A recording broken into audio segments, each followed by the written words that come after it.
HOA Karen destroys my sister's ramp. Doesn't realize she's the governor. That morning, I opened the door to find a yellow paper stuck right on my front door. HOA violation, an unapproved ramp, must be removed immediately. I gripped the paper, my heart pounding. This wasn't just any ramp. It was the wheelchair ramp my sister Linda needed to get in and out of the house. My sister wasn't just anyone. She was the governor of the state. But we never told the neighbors.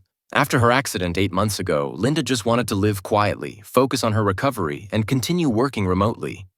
But Karen, the powerful HOA president, saw the ramp as an eyesore and a drag on property values in the neighborhood. Even though we had all the permits, even though the paint color was within regulations, Karen was adamant about tearing it down. Little did I know then, Karen was single-handedly digging herself into the biggest mess of her life. And in just 24 hours, the whole neighborhood would witness her downfall in a way no one expected. From the day Linda had the wheelchair ramp installed, Karen didn't miss a single day of scrutinizing it. She walked back and forth in front of our house, armed with measuring tapes and notebooks, her eyes scanning every little detail. One day, I caught Karen crouching down, practically nose to the ground, measuring every centimeter with a ruler, then frowning and scribbling notes. Another time, I saw her taking dozens of pictures, even recording videos from different angles, as if she was gathering evidence for a trial. "You know, this ramp is really unsightly," Karen said one day, her voice sweet but dripping with sarcasm. "It disrupts the aesthetic of our neighborhood. I've received numerous complaints from neighbors about how it's lowering property values." I crossed my arms, looking straight at her. "Complaints from whom?" Karen raised an eyebrow, then avoided my gaze. "I can't disclose that, but the HOA has the right to demand the removal of any changes that don't comply with aesthetic standards." I clenched my fists. "We have all the permits, approved by the city, and the paint color is completely within regulations." Karen scoffed. "The city isn't the HOA, dear. Here I set the standards." She turned to leave, but before she did, she made sure to pull out her phone and snap a few more photos. Without asking, I knew Karen had no intention of letting this go. And I was right. Just 3 days later, I heard the roar of machinery right outside my front door. When I rushed outside, a bright yellow bulldozer was parked in front of the driveway. 2 construction workers in reflective vests were standing next to it listening to Karen give orders. She had decided to take action, and so had I. Knowing she couldn't find fault with the permits or paint color, she played a different card, constantly scheduling HOA meetings when Linda was away, when she was busy with state business or attending important conferences. The first time, I received a notice for a sudden meeting at 9 a.m. on Monday, when everyone knew Linda had meetings with the state government. I immediately called her. "You won't believe this," I said, my voice full of frustration. "Karen sent an HOA meeting notice about tearing down the ramp on the one day you're busiest." Linda sighed on the phone. "Not surprised. She wants to push through the decision when I can't object." And Karen didn't do it just once. The second meeting was scheduled for 7 p.m., right when Linda was giving a speech to the entire state. The third meeting was early Saturday morning, when Linda was participating in a charity event for people with disabilities. Clearly, this wasn't a coincidence. I decided to attend in Linda's place. But when I stood up to object, Karen just smiled faintly, tapping her pen on the table. "Sorry, but according to the rules, only the homeowner has the right to speak on architectural matters. If Linda isn't here, we'll take a vote." And they did. Karen had enough votes to order the ramp's destruction. But she didn't know one thing. Linda was fully prepared for the next step. That morning, I had just poured myself a cup of coffee when I heard a loud crash from the front of the house. I ran to the door and my heart sank when I saw a bright yellow bulldozer parked right in front of Linda's driveway, and Karen standing there, arms crossed with a triumphant smile. "Stop immediately," I yelled, rushing toward her. "You can't do that. This is legal property, it's permitted." Karen just smirked, gesturing to the bulldozer driver. "We have the right to do so according to HOA regulations. This property is an eyesore, and it needs to disappear today." I felt the blood rush to my face. I pulled out my phone, opened the Federal Law on Accessibility for People with Disabilities, ADA, and held it up to Karen. "You're violating federal law, not just the HOA. This isn't about whether you like it or not. This is Linda's legal right. If you continue, you'll face legal consequences." Karen didn't flinch. She shrugged, giving me a mocking look. "You think I'm scared?" Then turned to the driver. "Go ahead." The bulldozer revved its engine, the blade lowered, touching the edge of the concrete ramp. The screech of metal grinding against concrete was so loud that many neighbors opened their doors to look. I was spinning in a rage of anger and helplessness. I started recording a video, capturing every second of Karen standing there, directing the destruction of a disabled person's ramp. And just when I thought things couldn't get any worse, a convoy of black SUVs appeared at the end of the street. The doors opened, and a figure Karen never expected slowly rolled out of the car. Linda. With a colder look than ever before. The bulldozer had just started to grind on the road, not yet completely destroying the ramp, when the sound of sirens blared. I turned my head and was stunned. A convoy of shiny black SUVs rushed in, followed by state police cars. The car doors flew open, and from the SUV in the middle of the convoy, Linda emerged, rolling down with a tailored suit and a cold gaze. Karen's face went white. All the neighbors stood still, holding their breath in anticipation. Linda didn't need to shout. Her voice was loud enough for the whole neighborhood to hear clearly. "I am the governor of this state, and right now, Ms. Karen, you and your HOA are in serious violation of federal law." A security officer handed out a set of documents, the Americans with Disabilities Act, ADA. Linda continued slowly but powerfully. "Not only that, you are illegally destroying personal property. This is an act that can be prosecuted criminally." Karen stammered, her face as white as a sheet. "Wait, we're just following HOA regulations." Linda smiled faintly. "You think the HOA is above the law?" The police stepped forward. An inspector pointed to the bulldozer still parked in the driveway. "Stop all operations immediately. This property is under investigation." Karen stood frozen. She had completely lost control. What seemed like just a violation of disability access had now become a full-blown investigation into Karen's wrongdoings. Harassment of the elderly and families with special needs. As the news spread, more residents began to come forward and accuse Karen. Mrs. Rodriguez, 82, tremblingly held out a warning letter the HOA sent her for daring to install handrails in front of her house to prevent falls. The Wilson family, whose son has autism, said Karen fined them $500 just for installing a small play area in the backyard. The reason? Doesn't fit the aesthetic of the neighborhood. The evidence was overwhelming. A series of images, emails, and testimonies from victims sent directly to the state inspector's office. Shady HOA finances. Where did the money go? When investigating the HOA's financial records, a shocking truth emerged. Dozens of payments without valid invoices, totaling tens of thousands of dollars. The park repair fee, as mentioned, there was no park being repaired. Pool maintenance money? In reality, the pool was still full of green moss, cracked, and hadn't been renovated for many years. An inspector shook his head. "Ms. Karen, where is the money the HOA collects from residents disappearing to?" A dirty past, a professional in manipulating HOAs. After the initial investigation, the police and Linda's legal team went back and looked at old records. The result?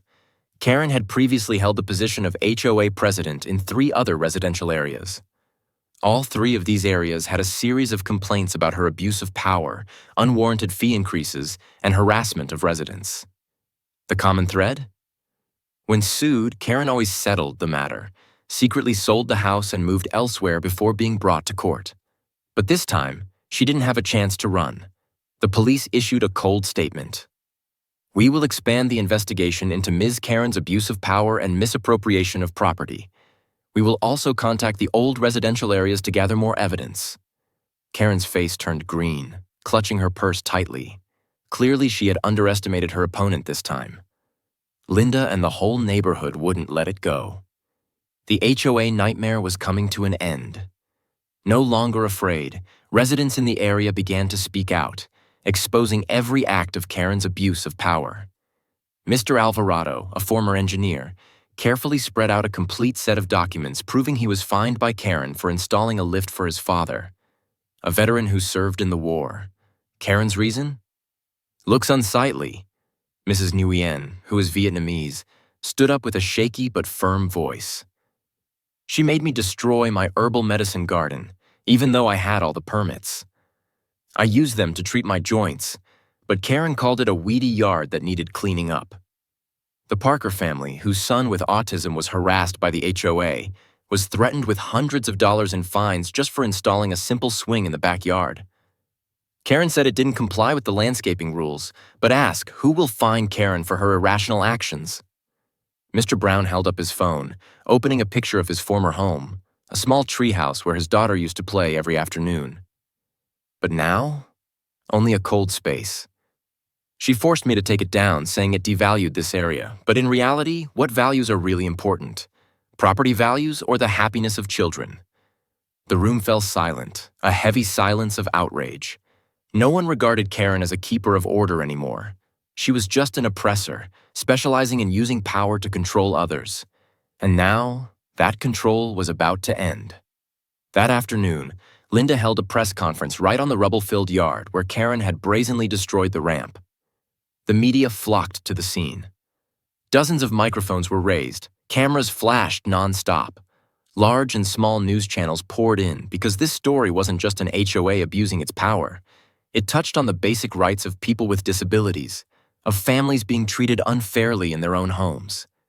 Linda, in a formal governor's blazer, sat up straight in her wheelchair, looking straight into the camera.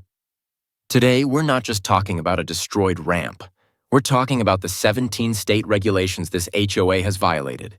We're talking about the rights of those who are deemed unfit just because they are different. She held up a file. This is proof that the HOA led by Karen has abused its power, from shady financial funds, harassing residents, to discriminatory behavior. Behind Linda, neighbors stood in a long line, holding their own complaints, ready to share their stories. The community was no longer silent. Surrounded by the press, Karen had no way out. The angry faces, the cameras recording every accusation. This was no longer a small battle in the neighborhood. It had become an earthquake spreading throughout the state. Backed into a corner, Karen immediately sent legal letters to Linda, the neighbors, and the press, accusing them of spreading false information and demanding that all accusations cease. She also threatened to sue for defamation, hoping to stop the rising wave of opposition. But Karen miscalculated an important move. While she was struggling with legal documents, the state housing commissioner, who had been keeping an eye on this HOA's file for the past 5 years, officially stepped in. We have received complaints about this HOA for a long time, but we didn't have enough specific evidence. Now, we have a long list of Ms. Karen's violations, the commissioner told the press. Not only that, the investigators began to audit the HOA's finances, digging up the shady money that Karen had approved throughout her term. Karen thought she could silence the whole neighborhood, but triggered a state-level investigation. This time, she had no way out. Amidst the widening Karen scandal, a familiar name appeared on the front pages of online newspapers. Jack Leroy, the famous YouTuber lawyer who specializes in fighting against HOA abuses, announced that he would fly in to help Linda for free. With millions of followers, Jack wasn't just a lawyer. He was a nightmare for those who took advantage of their positions like Karen. Just a few hours after arriving, Jack held a live stream right in front of the destroyed ramp. This isn't just a HOA overreach. This is a blatant violation of the basic rights of a disabled person. And no one else, the HOA president, ordered that bulldozer. Jack pointed to the rubble, his voice full of anger. More than 100,000 people watched live. News channels began to report nationally. This event sparked the solidarity of the entire neighborhood. Neighbors began to meet, discussing plans to overthrow Karen and build a new HOA. Mr. Alvarado, who was fined by Karen for installing a lift for his elderly father, stood up and called for a re-election. Mrs. Nguyen, who was forced to remove her herbal medicine garden, proposed creating a fund to support residents who needed to change their homes for medical reasons. The Parker family, whose autistic son had been harassed by the HOA, initiated a project to create a friendly playground for special needs children. Everyone agreed on one thing. The new HOA would be run transparently, putting the interests of the people first. After an open vote in the presence of lawyers and the media, Karen was impeached. She tried to save face, claiming to be looking for a more suitable community. But everyone knew the truth. Karen was forced to leave in shame. A few weeks after Karen left, the residential area was completely transformed. HOA money was no longer wasted on shady projects, but used to improve the real lives of residents. And most importantly, Linda's ramp was rebuilt. Nicer, sturdier. Local artists were invited to paint patterns on the surface, turning it into a work of art and no longer an eyesore, as Karen had said. At night, soft lighting illuminates, allowing those who need to move to use it safely. On the evening of the inauguration, the whole neighborhood gathered in front of Linda's house, applauding as she rolled down the new ramp for the first time. Linda looked around with a touching smile. We didn't just rebuild a ramp, we rebuilt the spirit of the whole community. The whole neighborhood erupted in cheers. This time, no one had to bow their heads to oppression again. A few days after Karen's impeachment, an unexpected thing happened. Representatives of the bulldozer company came to Linda's house for a face-to-face meeting. The head of the company, Mr. Robert Hayes, a well-known businessman in the industry, personally bowed and apologized to Linda and her family. We were wrong. We had no idea that our actions would be such a serious violation. If we had known in advance, we would never have accepted Karen's HOA contract. Linda looked straight at him, her voice calm but sharp. Your mistake didn't just cost me a ramp. It took away the basic rights of a disabled person, hurting the whole community. How are you going to fix it? Hayes took a deep breath, then announced a series of commitments to make amends. Rebuild Linda's ramp, completely free of charge, with a better design. Provide free ramp installation services to any family in the area with a disabled person. Establish a disability rights support fund, awarding scholarships to law students who want to specialize in protecting the rights of this community. The whole neighborhood was stunned, but everyone realized this wasn't just an empty apology, but a real change. Moreover, this initiative quickly spread and was responded to by many other companies, creating a new movement for disability-friendly construction throughout the state. Linda smiled slightly. A battle had ended, but its effects would last forever. After the shocking events with HOA Karen, I didn't expect my life to take a new direction.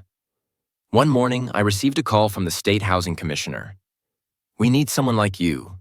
Someone who understands the dark side of HOAs and can help other communities avoid abuse of power. Would you like to take on the role of director of the HOA guidance office? I was stunned. From an ordinary resident, I now had the opportunity to help thousands of others protect their rights against tyrannical HOAs. Of course, I agreed. 3 months later, I officially took office. My new office not only helps residents understand their rights, but also provides free legal advice, helping them fight against the unreasonable rules that some HOAs impose. Meanwhile, Linda still didn't stop. Under her leadership, the state passed a new law to tighten regulations on HOAs, ensuring that no one can be harassed for unreasonable reasons such as house paint color or the number of cars parked in front of the door. Our community also continues to spread the spirit of fighting for justice. Many other residential areas contacted us for advice, wanting to learn how to change the HOA apparatus to truly serve the people instead of controlling them. A year later, looking back, I realized that we didn't just defeat Karen. We started a movement. A movement about solidarity, justice, and the right to live peacefully in our own homes. This story isn't just about a HOA abusing its power or a stubborn woman like Karen. It's a lesson about solidarity, perseverance, and the right to fight for justice. First, always understand your rights. HOAs can set many rules, but not all of them are legal. If you see something unfair, don't be silent. Second, don't fight alone. When we stand up together, as Linda and the other neighbors did, we can change a whole system. HOAs are not kings in the residential area. They only have rights within the framework of the law. Third, change needs people who dare to act. If Linda didn't act, if I didn't collect evidence, if the neighbors didn't speak up, Karen would continue to abuse her power and make life difficult for countless other families. And you know what the best thing is? We not only changed our HOA, but also inspired hundreds of other communities. If you've also experienced unfair HOAs or simply like this story, leave a 1 in the comments. Don't forget to hit the subscribe button to follow more intense HOA stories like this. Everyone needs to know how to protect their home and rights.